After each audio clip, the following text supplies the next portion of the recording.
They say we should have known better than to fall so deep down into this rabbit hole we found. And I was thinking, hi, this is Nico. You're listening to my Dad Fall, also known as the White Rabbit, and James Jardine on the one and only Down the Security Rabbit Hole podcast. Buckle up and enjoy. deep into this pool of regrettable situations. Pitch black, think back to the last time that we were happy. Alrighty, good morning, good afternoon, and good eve to you all. Welcome down the Security Rabbit Hole to another edition of your favorite cybersecurity podcast, the Down the Security Rabbit Hole podcast. This is a hat episode. We all decided we're going to wear hats, because we're creative like that. And I've got a two-parter for you guys listening, and this is the first part. We're going to talk about the world of the data security. And I know you're cringing just like I am, because we are absolute dog turds at it right now, in general, which is why I've got these guys joining us to talk about it. So part one of this two-part series, we're going to spin up kind of address the problem, right? What are we dealing with? Where did it go wrong? I think on day one. How did we get here, and what's the kind of scope of the challenge? And then the next episode, we're going to talk through kind of the art of the possible. What could be done? What is being done? Where is it adequate? Where is it inadequate? And then what does the future hold potentially? So without too much ado, this is actually the first episode, Jim, where you are officially a co-host of the podcast. Welcome on board, Jim. Woo-hoo. It's official, man. I'm so thrilled. For those who don't know, I went completely ludicrous on LinkedIn recently, just kind of, ringing the bells, as it were. But yeah, it's super awesome, man. It's official. I get to play with the big boys here on the show, and I'm really happy it's Hat Day. So for a long time, I haven't been able to wear hats, and as you clearly know, I have a shiny head because it is free from any kind of disruptions that would be causing the light not to bounce off. So anyway, super glad to be here. Super glad to be here. All right. Welcome to Hat Day. Now, our two guests, so that they're going to break this down for us into measurable chunks. Nate Smolenski and the guy who doesn't need a last name like Cher or Madonna. He's just Jason. Jason, welcome. Happy to be here. What's amazing is that we the three of us, right, Raf, Jim, and we used to work together, like back in the Accuvant Optiv days. So we're part of the Survivors Club. Nate, welcome aboard, man. Thanks for wearing the hat. I like it. You got the trend started, dude. Yeah, thank you. Happy to be here. I think this is my third time on the show, fourth to be tomorrow. So yeah, it's good to be back. Awesome. Excellent. All right, let's start here. Data security. Like we've been dealing with this beast since Epoch Day Zero. But data used to, and I say used to, back in my day, get off my lawn. I distinctly remember the days when data used to live for an entire organization, used to live on a Novell mountable drive, share, or on a network, not even a network, a remote disk on a server, back when, if I'm talking about my Acer Altos days, right? With everybody, the terminals were all green screen remote. You were actually typing here, but it was all happening over there. The data was in a place. And then somewhere along the line, very quickly and very ugly, it went wrong. Guys, where did it go wrong? That's a great question. I love how everybody's just ready to dive into this one. Well, it's like, wow, there's like 1,000 reasons. Where to start? I'll start off with a simple thing that, we used to call this information security. Yeah. Because it was about protecting information. And, I think we understood that. That was our premise. That was our mission, right?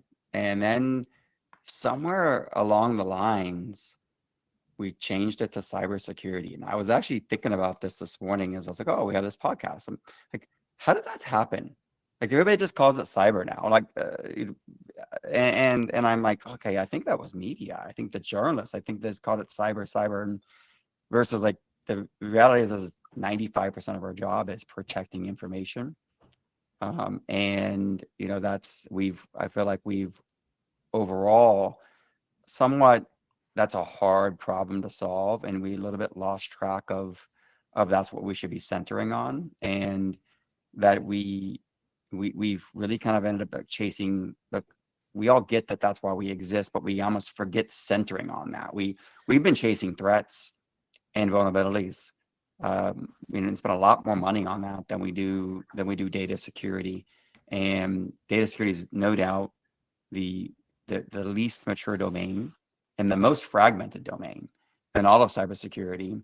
And so, I don't know if I have there's no summary answer. I'm curious what anybody else thinks about where did it all go wrong, other than that, it's everywhere, and it is it's all become digitized.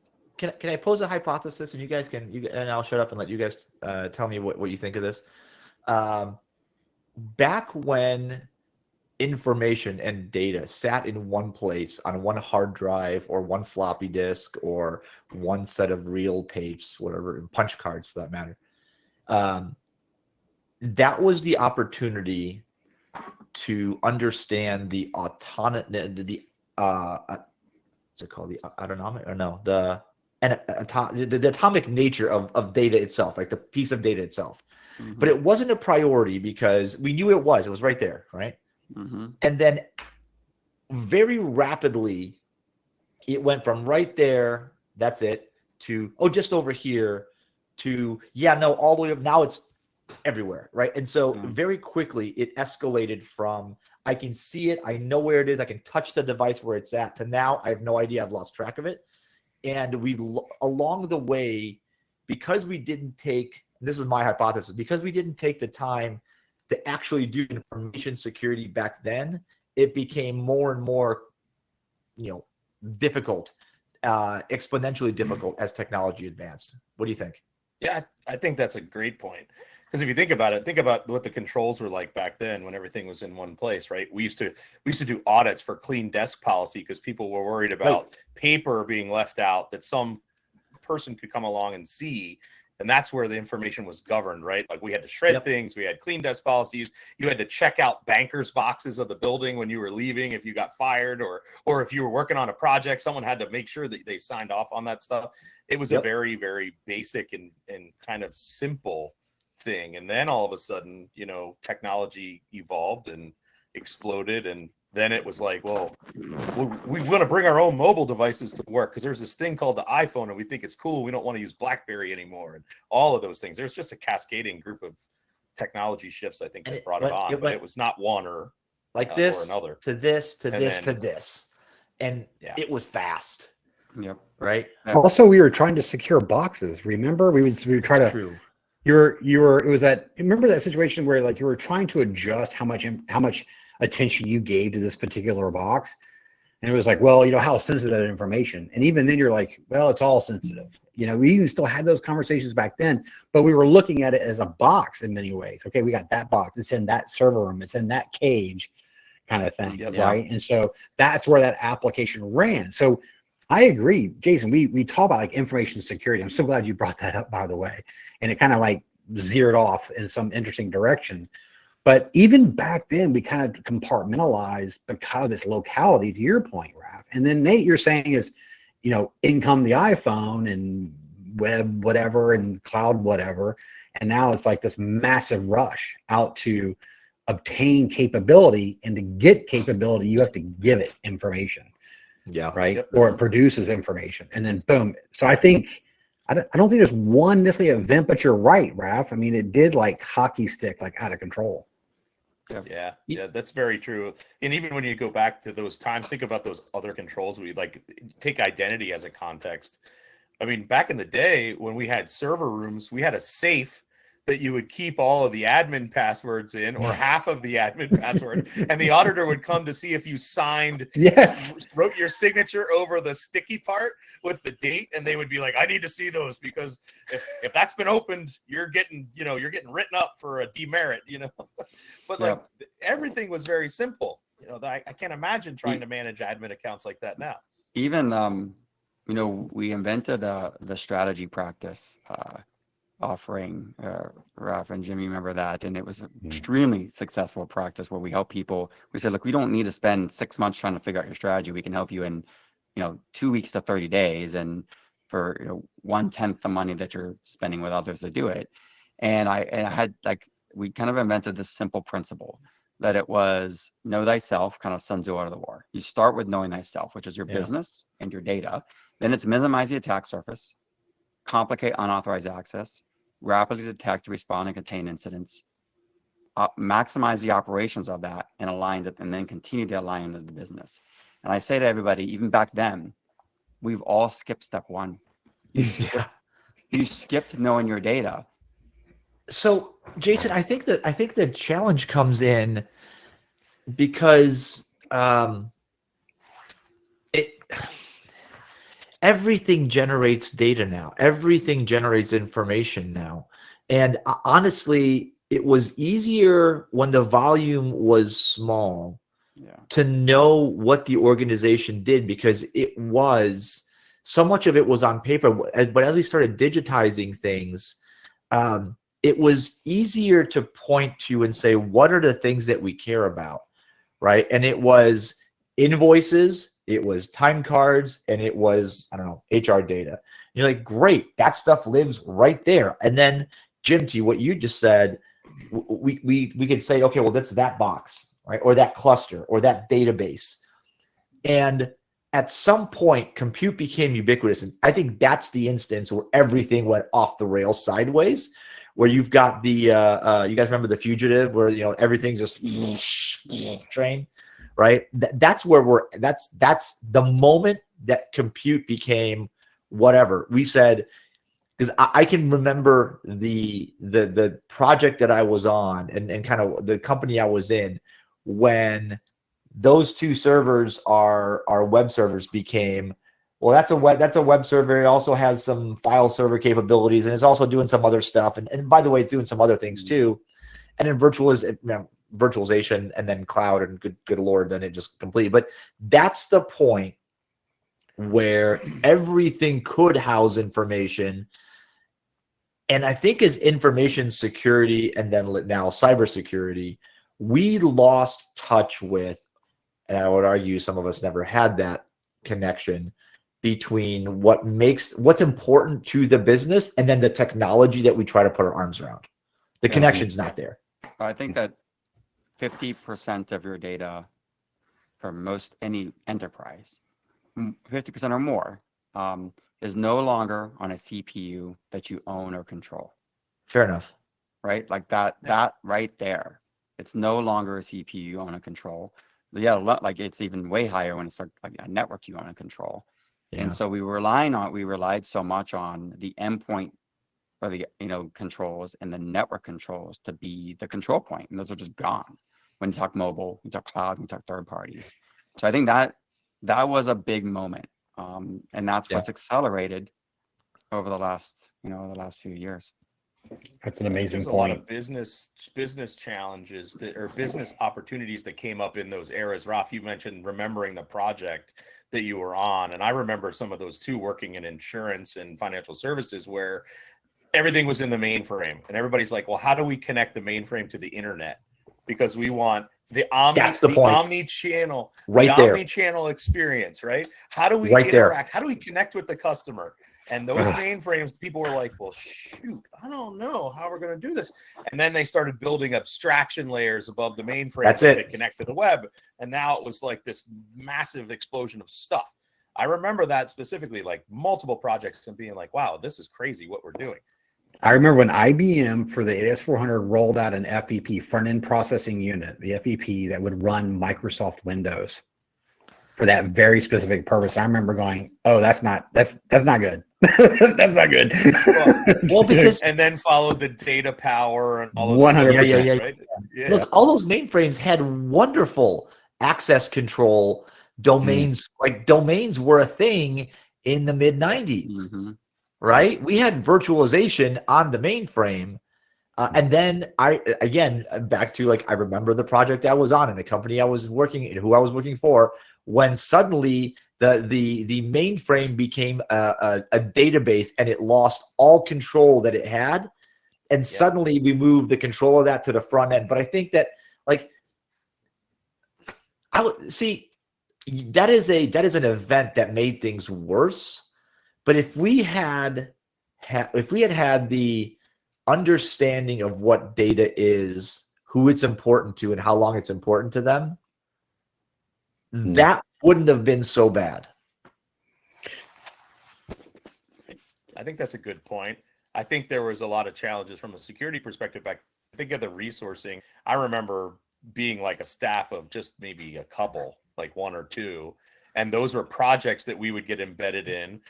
But then you were always overruled, like, oh, we have to make a secure connection between this and that. And people are like, nah, we're not going to do that. It costs too much money. It slows down the internet. We don't want to slow down the internet. We don't want to slow down the experience for the customer. There's a lot of that kind of stuff going on. So there was a lot of horse trading. But I think you're right. If we could have inserted the thought around data security and treatment of data and all of those things that we're thinking about now, back then, we probably would have slowed the challenge from growing. I think that, so like, as I spend time, in my new role at Sayer, like I'm spending more time with CEOs than I ever have, because every company wants to be a data company and they want to be a technology company. And I was with a CEO this week, actually, of a major company. And one of the things that, so I hear over and over again from CTO, CIOs of major firms, it's like, we need to get data in the hands of our employees faster and our partners faster, right? I need more access and quicker access. And that's just pushing things. So how can you help me do that? So that's just, they're realizing that's how they're going to accelerate. That's how they're going to be, more innovative. That's how they're going to get better, faster growth. And that creates the way we've structured the fragmented security landscape today, or just let's just call it like almost complete lack of visibility to the data, who has access to it, and everywhere it is, and how important that data is. And I like to use the word, data has a value and it has a liability, like a P&L in a way. And like, we don't talk in those terms, but if you think about data and like, what's its value to the business and what's its liability from a risk standpoint? Like, if somebody did have, the wrong person had access to it, and nobody has that visibility to be able to determine that. And so that is a complete change in thinking of, how do I help we should be helping our business do three things. And I think all security teams don't think like this, and down, maybe CISOs do, but their whole organization should. How am I helping my business make money? How am I helping my business save money, costs? And third, how am I keeping them, out of the newspaper? Jason, when you talk about putting data in the hands of employees, I've heard that too. We need to be able to capitalize on our data faster. Okay, that's fantastic. Is it still the issue, and you got some insights into this, Nate, too, is it still the issue with, because not all data is the same, right? Like, we generate petabytes of data every day, but not all of it's the same.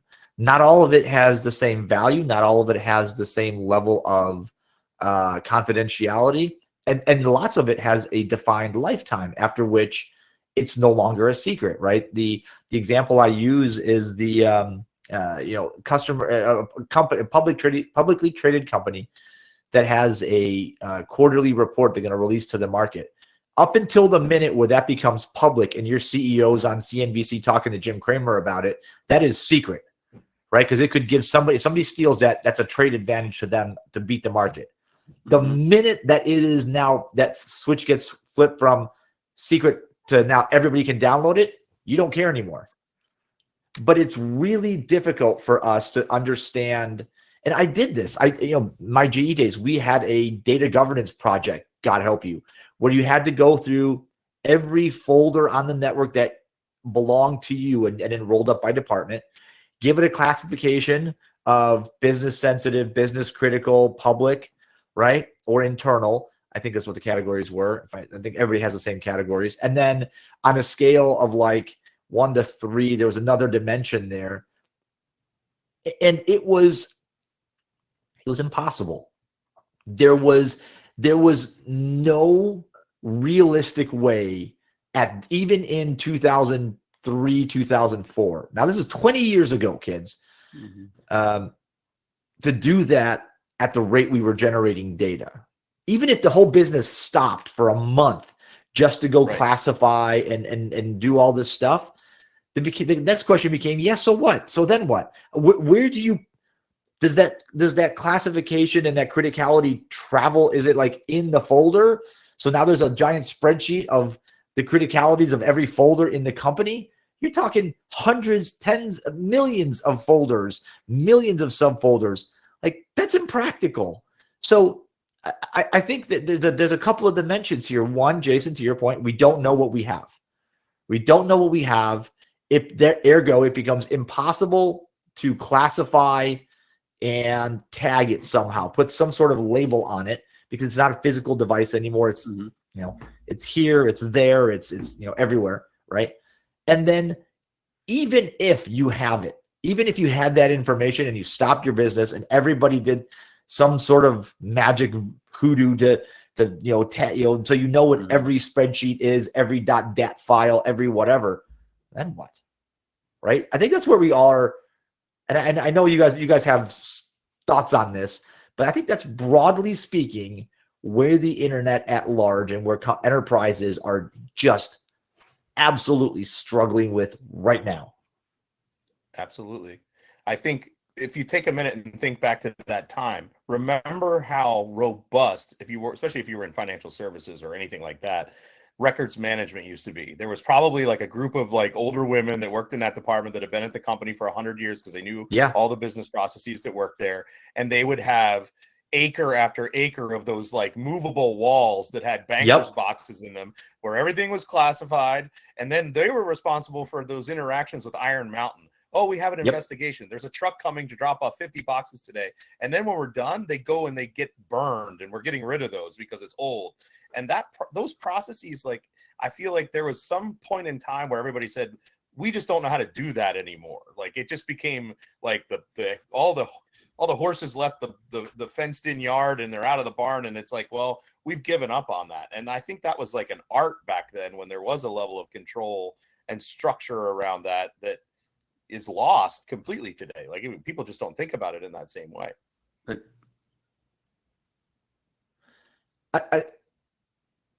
Jim, you're on mute. Wow. Most spoken words since 2022, right? What I was trying to say was, also I just want to point out that humans don't do well with really big, vast things. Okay. And during this whole phase that we're talking about, also storage became cheap. We don't even think about it anymore. Like long distance. We don't even think about, remember when like it was like commercials on TV all the time, like 3 cents a minute for long distance, gone. We don't talk about storage the same way we used to. So now I can create vast amounts of data. And then all of a sudden that categorization, that matrix, that data classification matrix doesn't quite fit really, really well. And so all of a sudden the problem is huge. You have thousands of folders, to Raf's point, maybe millions. And it's like, what are you going to do? And there's variations of data. And thanks to how things work, lower classified stuff gets mixed with higher classified stuff or more sensitive stuff. And it becomes so big, you're just like, that's a mountain I can't climb. That's a universe. I can't see the entire thing. So like, Raf, you opened this with saying, hey, this is all about the problem. So we're just going to keep on the problem. And we're going to make everybody like, we're really pouring salt on the wound here, because it's like, I have a few things that throw out that's just kind of like, wow. One is, what I'm seeing is, I'll just take data environments, storage environments, whether it's infrastructure on-prem or it's OneDrive, 95% roughly on average, sometimes it's 91, sometimes it's 97 of the data hasn't been touched in a year in those environments or more, right? And it's there, which creates, it doesn't become a value to the company. That's where it's a liability, because data is the fastest growing attack surface. And I mean, think about that. Most of your data you're not using. And Right. now it's there, like we want to use it in case I ever need it. I want it there, right? And then you add to that data is growing for some organizations 30%, some organizations 50%, because storage is cheap, like we said. The cloud vendors, they want that data in there. You know, they want your data. It's really easy to put it in. You know, obviously everybody has so much storage on their iPhones, and again, storage is just cheap. And so you just think about the speed at which data is growing. It is the fastest growing attack surface. It's growing much faster than identities and users, right? So those two things are kind of scary. And the third thing, I'm just adding salt now to this problem. And so you take the OneDrive situation, and I done this in front of probably 1,000 CIOs and CISOs now. I love asking this question. I say, look, if 200 of your executives OneDrives were compromised right now, ransomware, and would you know what was embarrassing? Like, oh my gosh, like that can't get out there. That'll hurt the brand of the company. That'll hurt our CEO, et cetera. What was regulatory you had to inform regulations? What you had to inform customers because of contracts? What was internal employee salary information? Because I guarantee you every Fortune 1000 in the world or Global 2000 in the world has an Excel file of the salaries of the people in the company and their home addresses and their dates of birth. That just exists in every company, because that people don't want to work all day long in a work day or in a Salesforce. At some point, people bring it to Excel, and I can add, like, how are you going to determine SEC materiality? And guarantee, I ask everybody, would you know? I literally say in every room. In fact, I had one dinner 2 weeks ago that Nate was at with me, or a month ago, I don't even know. I asked that question. It was the one in Boston, Nate. Oh yeah. And a CISO raised his hand. And I said, oh, you'd be able to solve this. It was a big company. And he was like, oh no. I'm raising my hand like, yep, we have that problem. Nobody. And I say, can anybody actually be able to answer that question if it happened tomorrow? And everybody says, no. I've never had a single person say, yes, we could answer it. I'm talking about the biggest companies in the world. And I'm like, okay, well, what would you do? Well, we'd restore from backup. We'd hire a bunch of Big Four outside counsel, $3,000 an hour each. We put them in the room with those executives, 200 rooms, 200 executives for weeks, and do e-discovery. Like, we've already now added up about $10 to $20 million of costs, not even mentioning lost work, to figure out the answer to that question. And then generally 1 out of every 3 dinners, I'll have one CISO like, actually that happened to us. And yeah, it's about $20 million. Yeah, right. And by the way, way more money than the ransomware people made.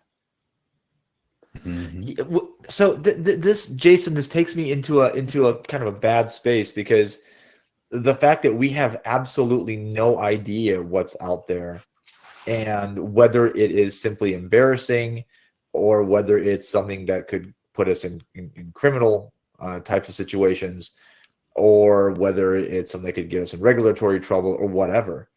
I don't like modern tooling, and this is just kind of the way that this is developed, right? Modern tooling for the tools that create data, Excel, Google Sheets, whatever the heck you use, databases, all that, they don't come with, there's no rational way to explain, or at least some fundamental way to say, this is what is in this file. This is what's in this, right? There's no, like, you just create data. So it's so broken. It's the biggest broken thing in cybersecurity. And by the way, I just have to put a plug. Everybody listening, like, this is why you have to listen to part 2. Yeah. We're gonna address this pretty hard. There is, like, we can actually start solving this now. We never, that technology didn't exist. And it's not just a company didn't exist, meaning before AI, you couldn't actually solve this. You couldn't solve it at scale. You could solve it in small bits and pieces. It wasn't solvable 3 years ago. And that's a big part of why it hasn't been solved. right? That's why everybody needs to listen to the next version of this. But we'll keep going through the pain, make everybody crying by the end here. Listen, so because we're going to be out of time really fast here, and then 30 minutes flies by, I want to give you guys sort of one more thing to chew on, and then we'll leave. This will be the cliffhanger we leave for the next episode, Dun, dun, dun. where we give all the answers. I hope, and that is this: is the I don't want to put this. What are the dimensions on what are the axes on which we look at data when we think about value? Okay, I can think of sensitivity in terms of like, internal, public, whatever, right? Regulatory, that kind of thing, customer data. And then the other one I can think of is timeliness. How long is this? What's the lifetime before this? What's the half-life of this data, essentially, right? Some things will be secret in 100 years. Most things won't be secret in 10 minutes, right? Like they don't need to be. Mm-hmm. Are there any more axes on this? So yeah, I think I'll give you my thoughts. I think there's a value the data can deliver. Okay. There is a time component and there's a liability component. So data that's just sitting there that isn't being used has more of a liability. If that data is sensitive information and isn't getting used, it is a liability. So you have liability, time, and value. And so that the value of data is obviously what you can process and drive to do these things for the business. Every business is around for three things: to acquire, retain, profitable customers. That is the purpose of every business. And so how are you deriving value from your data to do that one sentence: acquire, retain, profitable customers? How is your data driving that? And then there's a speed element to how much you can get that data to be used to maximize its value. Yeah, if it's not doing that, it's a liability. That's an amazing visual. It really is. And I think you hit on something that I had a conversation with someone about this today, and he brought up a really good point. We were talking about a ransomware event, and a particularly big one, that the organization that was ransom paid, let's say, a massive amount of money out. But what they found in their calculations after looking at the ransom event, the impact wasn't so much what they paid. The impact was that the BI that they used to run their business was unavailable. And that was almost 3 times more valuable than the ransom that was paid. So it was the loss, the write down that they had was, of course, what they paid for the ransom, but the calculation into how much the BI kept them from operating. And that was data that wasn't valuable to the ransom folks at all, right? That was just that they stopped them. It was like an unintended consequence. It wasn't about what was released. It was about what they kept them from being able to do internally. So I thought that was a really interesting way to look at that. Changes the whole concept of metadata, doesn't it? You got data of information that creates data, and you're 5 degrees separated from what you intended was being valuable. I'd say, I'll break it down like in a simple analogy here. So on the value and the time based. So imagine like our brain is a computer, right? We're running, we're a platform, and you're wanting to make decisions around investing, right? Let's say this is your business making a decision around investing. They're placing bets. Or you personally are trying to make an investment on stock. So there's an amount of information that your brain can consume, and there's a rate at which your brain can consume that, which is pretty slow. And so if we can speed up the rate at which data goes into your brain, right? And we can speed up how fast you can make a decision, you can make much better investments, right? Higher quality investments, higher precision, and have better outcomes, right? I'm just saying, as a human, if you know everything going on in the market, because you can ingest everything in your brain, and then you can perform an action based on that faster than anybody else, you're going to be beating the market. And you can think about that as a business as you scale. That in the end, that's what a business is trying to do when they're trying to acquire customers. They're trying to beat the market to the problem of the pain of the customer. It's like that simple. and obviously provide a good service, all that kind of stuff. But those are all decisions. And so that's when people say, I want to get data into the hands of my users and my partners faster. That's really what they're trying to do. They're trying to make decisions faster than their competition. And so now, but data has this liability aspect to it. Right? Jason, I like that. I want to. That's going to be. I want to end it there because that's the thing. This liability notion, it keeps kind of bouncing in my head, and my brain won't put that down because I'm thinking of myself. How much data do I have that's sitting around that I'm not using?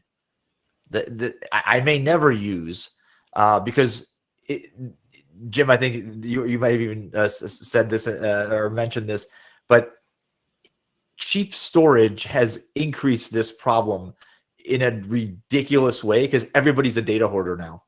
Nobody gets rid. It's like, oh, it's like a quarter of a penny to keep that extra terabyte. Yeah, let's do that. I mean, maybe someday we'll need it, and it is like a real life hoarders where. Like eventually, I mean, sure, you're not gonna, overload your house, but you're gonna get to the point where you have such a liability, Jason, to what you were saying with the data that you have, that like the only thing to do is just declare bankruptcy and start over, like wipe it all and start over. Yeah, we've been data hoarders since floppy drives because at least with the floppies, like we only had so many and we needed to erase them and format them so we could reuse them. But since then, we've definitely been hoarding a lot. All right, so that's a good place to start. Next episode, we're going to address the now what, because this is an ongoing problem. It is not a problem that is growing linearly with technology. It's growing exponentially with technology, and I feel like there are so many breaches that wouldn't be breaches, or they wouldn't be such big problems if we could have figured out data management at its foundation, but data governance and all that. So, all right, back to you guys in part 2 of this. Nate, Jason, thanks for playing along, and Jim, part 2 is going to be interesting. Yes, sir, it is. I can't wait. All right, guys, this is fun. Maybe we do hats up for episode 2. Maybe we coordinate Hawaiian shirts. You won't know until you watch. Ooh, Hawaiian shirts. I like it. Yeah. We could just wear the same shirts. No. Freak everybody out. No. I'm at the same shirts you are today, not the same shirts. Like, so one of the places I'm gonna we'll jump in on this is I forgot what I was gonna say, so never mind. Well, that's okay. Well, that's okay. Tomorrow. I had a thought. That's all right. Well, no. I know what it is. Value. Okay, got it. Okay, so the value. We think instantly on security of attack surface, but imagine if in security, because I can know where all my data is, and that's where I'll hit. The value isn't just like, let me help you save costs by reducing the storage you shouldn't be paying for, which is a true use case, and reduce the attack surface, therefore reducing risk. But also, I can start to tell the business where they've got rich data that's not being leveraged. Oh. Yep. All right. Yep. Stop. Okay, good. Part two's gonna be off the hook. All right, let's go. Thanks, you guys. Looking forward to doing the second part. Folks, thanks for listening. I'll catch you on the other side of this. You're gonna enjoy part 2. I know we're gonna enjoy listening to it as much as we're gonna enjoy recording it, and we're gonna have some fun with it. But bring a notepad. We've got a lot to talk about. Thanks for listening, you guys. We'll catch you guys another time, another place on part 2 of this series on data security on the Down to Security Rabbit Hole.